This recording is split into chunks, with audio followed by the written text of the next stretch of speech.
नमस्कार, आप देख रहे हैं नेशनल कवरेज और मैं आपके साथ मुरली मनोहर। चुनावी अड्डे में आपका स्वागत है। अब हम आपकी जानकारी के लिए बता दें कि नगर पंचायत के चुनाव की घोषणा हो चुकी है। सरकार ने जो है आरक्षण की सूची भी जारी कर दिया है और इसी क्रम में हम पहुंच चुके हैं उत्तर प्रदेश के मऊ जनपद के आदर्श नगर पंचायत मधुबन में, जहां से पिछली बार जो है इस नगर पंचायत का सृजन हुआ था और माधुरी मधेसिया जो है यहाँ की चेयरमैन हुई थी। इस बार उनके पति और उनके प्रतिनिधि शंकर मधेसिया जो चुनाव मैदान में है और आदर्श नगर पंचायत मधुबन जो है अनारक्षित सीट है। तो आइए हम इनसे बातचीत करते हैं। कुछ मेरे तीखे सवाल होंगे, कुछ विकास कार्यों के सवाल होंगे और दोबारा से अगर ये चेयरमैन बनते हैं तो और क्या क्या कार्य करेंगे, इन सभी बिंदुओं पर चर्चा करने के लिए हमारे साथ जो है शंकर मधेसिया जी जुड़ चुके हैं, जो कि माधुरी मधेसिया निर्वर्तमान चेयरमैन के प्रतिनिधि हैं और पति भी हैं। आपका नेशनल कवरेज में बहुत बहुत स्वागत है। बहुत बहुत धन्यवाद। सबसे पहले तो मधुबन का जो सबसे बड़ी समस्या थी, नाले की समस्या थी, वह समस्या खत्म हो गई। आपने उसको कैसे खत्म किया? मैं जब चुनाव लड़ा तो मेरे जीवन में यह पहला चुनावी और राजनीतिक सफर था। मैं चूंकि एक छोटा दुकानदार, मामूली दुकानदार, जो दुकान चलाने वाला व्यक्ति था, यहाँ मधुबन नगर पंचायत की जनता जनार्दन हमको अपने पुत्र समान मानते हुए हमको आगे करके चुनाव लड़ाई। और देखिए यहाँ 30-32 साल से बहुत भयंकर एक समस्या थी नाले की, जो पानी की जल निकासी कोई व्यवस्था नहीं थी। हमारे व्यापारी भाई अपने दुकान के सामने अपने पैसे से नाला वाला बनवा के किसी तरह पानी बहाने का कार्य किसी भी तरह जीर्ण व्यवस्था में चलता था। देखिए हम लोग का सौभाग्य है कि इस उत्तर प्रदेश के यशस्वी नगर विकास मंत्री जी का आगमन होता है और मऊ जिला के होने के नाते वो उनका हमेशा दौरा होता रहा। वो एमएलसी हो गए।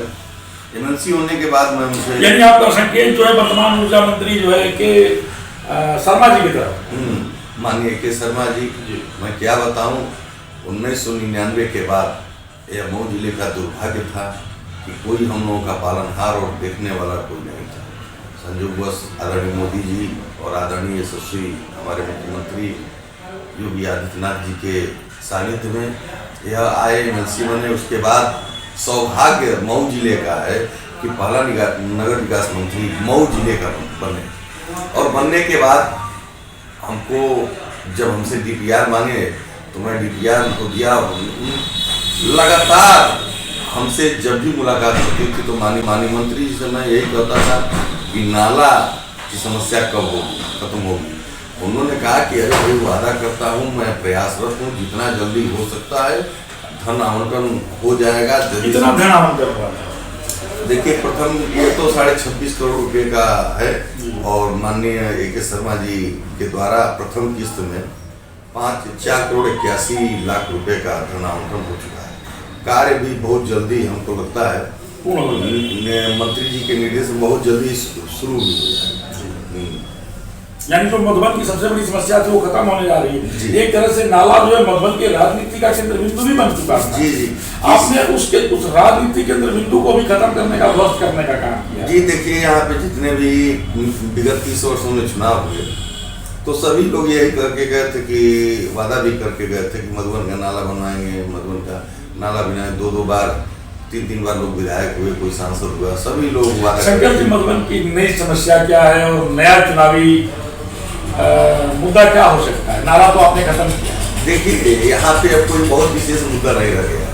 नाली गली और इंटरलॉकिंग ये तो होते रहेंगे, इसलिए कि अनावरत जब तक पृथ्वी रहेगी तब तक नगर पंचायत जब तक रहेगा चलता रहेगा, क्योंकि हमेशा इस नगर पंचायत में नई गलियां बन रही है, नई आबादी बस रहे हैं, तो ये तो लगा रहेगा, ये तो होता रहेगा। लेकिन जो सबसे प्राथमिक तौर होता है कि किसी भी चीज़ का नींव तैयार करना, वो नींव तैयार हो गया। आपने पुराने भवन से नया भवन जिला पंचायत को पहुंचा भी दिया? नहीं, अभी नगर पंचायत को देखिए एक चीज़ है कि इसके कार्यालय 5 साल के अंतर्गत देखिए हमारा सबसे, हम हमेशा भी दिक्कत में। और नहीं, नए भवन के लिए बजट आ गया, काम शुरू हो गया नहीं है? नहीं, नए भवन के लिए नहीं आया अभी।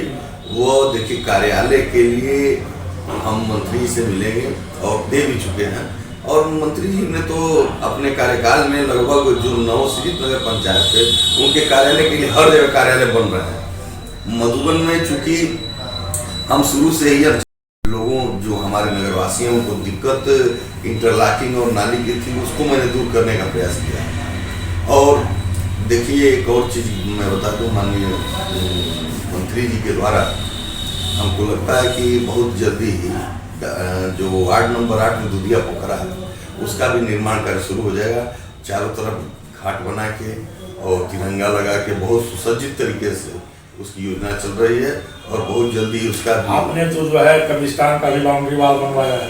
जी जी, देखिए हम कोई भेदभाव नहीं करते हैं, हिंदू मुस्लिम सिख ईसाई सब आपस में भाई भाई, और मैं चाहता हूँ कि सबका विकास हो। मैंने मंदिर भी बनवाया है और कब्रिस्तान की भी दीवार बाउंड्री वाल बनवाया है। आपने मिट्टी कार्य, खरंजा कार्य, इंटरलॉकिंग कार्य कितना कराया होगा 5 साल के शासन? देखिए हमारा एक जो लगभग मैं जब हमारे लोग मिले कि आप जितना कार्य किए हैं उतना उसको एक बनवा के और सबको बांटा जाए, तो मैं एक बनवाया, लेकिन हमको लगता है कि आधे ही कार्य इसमें दिखाई दे रहे हैं, इसलिए कि आधे कार्य यानी ये इसको हम चुनाव का प्रगति रिपोर्ट भी मानते हैं। हाँ, प्रगति रिपोर्ट है, प्रगति है, बहुत प्रगति है। इसमें आप देखेंगे कि लगभग हर वार्डों में नाली खड़ंजा इंटरलॉकिंग का कार्य हुआ। यहाँ तक कि जितने भी अच्छे अच्छे जो मंदिर थे वो भी सुंदरीकरण करा दिए गए। अब इसमें देवी माई का स्थान का आप नाम जिक्र नहीं पाएंगे, लेकिन विगत 2-3 दिन पहले अष्टमी के दिन वहाँ अष्टमी आपके लिए सह गया। अरे अष्टमी हम नवमी के दिन यही तो है माँ की कृपा कि उस दिन देवी माई के स्थान पे हम लोग हवन पूजन और कन्या पूजन कर रहे थे, और उसी हवन में होते हुए लखनऊ से हमको रिपोर्ट मिला, शासनादेश जारी हुआ। माननीय मंत्री जी को मैं बहुत बहुत उनको चरण स्पर्श करता हूं। शासनादेश क्या जारी हुआ ये तो स्पष्ट करिए, ये तो बताइए क्या मिला था आपको? देखिए उसमें हुआ क्या कि हम तो हवन पूजन में व्यस्त थे और उधर लखनऊ में शासनादेश जारी हुआ कि आदर्श नगर पंचायत मधुबन के लिए 4 करोड़ 81 लाख रुपए धन आवंटन किया जा रहा है। जब यह जियो जारी हुआ तो मेरी खुशी का ठिकाना नहीं रहा। मैंने यहीं से योगी आदित्यनाथ जी को चरण स्पर्श किया। मैंने माननीय के शर्मा जी को मैं बारंबार प्रणाम चरण स्पर्श करता हूँ कि यह इतना बड़ा मुद्दा था, उन्होंने तुरंत करा दिया। और इस बजट से होगा क्या? अब नाला बनना शुरू हो जाएगा। नाला बनना, हाँ, अब नाले की समस्या एकदम समाप्त हो जाएगी, कोई दिक्कत नहीं। अब नाले की समस्या को लेकर काफी खुश, बहुत खुश है। मैं तो देवी माई के आपको तो बड़ी खुशी मिली। एक तो ये सीट भी आरक्षित हो गई, आपको नाले के लिए बजट भी मिल गया, आपने अपनी प्रगति रिपोर्ट भी जनता के बीच में भेज दिया। आपका चुनावी मुद्दा क्या होगा? देखिए चुनावी मुद्दा, विपक्षियों की बात करें तो विपक्षी के पास कोई चुनावी मुद्दा है ये नहीं है। वह उनको विकास कार्य नहीं दिखाई देते हैं। जब रात को जब कोई चलता, देखिए माननीय के शर्मा जी नगर विकास मंत्री बने और उन्होंने तुरंत तत्कालिक अपने कलम से आदेश किया कि आदर्श नगर पंचायत मधुबन जब हो गया, आदर्श घोषणा हो चुकी है, तो तत्कालिक फंड रिलीज करके सबसे ज्यादा पैसा उन्होंने मधुबन को दिया। मेरा तीखा सवाल है, सबसे ज्यादा पैसा मधुबन को दिया। देखिए अब मऊ जिले को ही पूरा अपनी मातृभूमि के नाते वो बहुत ध्यान दे रहे हैं। ऐसा तो नहीं है कि मधुबन विधानसभा लड़ने का इच्छा वो माननीय मंत्री को, अब इस बात पे हम नहीं कुछ कर सकते। वो देखिए तो है कि वो IAS संकट में आपको पीछे ले चल रहा हूँ। जब आप पहली बार चुनाव लड़े थे, आपकी पत्नी चुनाव लड़ी थी, तो आप एकदम लड़के थे, एकदम युवा थे, चुनाव का कोई आपको अनुभव भी नहीं था, आप शासन की राजनीति भी नहीं किए थे। राजनीति भी किए थे तो लोगों के पीछे घूमने का काम किया था, परिवार में कोई चुनाव नहीं लड़ा था, लेकिन आपने सोचा कैसे और इतने बड़े समर को आपने इतने बड़े क्षेत्र में हासिल कैसे कर लिया? देखिए ये जो चुनाव की बात कर रहे हैं तो मैं सही बात है कि मामूली बेटा जो दुकानदारी और बिजनेसमैन का लड़का हूँ, लेकिन इस पूरे नगर पंचायत की जनता ने इतना मुझ पर विश्वास करके अपना आशीर्वाद उन्होंने दिया और मुझे कुछ करने की जरूरत कहीं नहीं पड़ती है। हम कोई भी कार्यक्रम करते हैं सबके आदेश पे करते हैं और जो लोग आदेश देते हैं वह तन मन धन तीनों लगा के हमारे कार्यक्रम में सम्मिलित होकर कार्य को संपन्न करा देते हैं। यहाँ की जनता जनार्दन का कार्य है, उनका आशीर्वाद है, उनके आशीर्वाद से ही मैं आगे बढ़ा।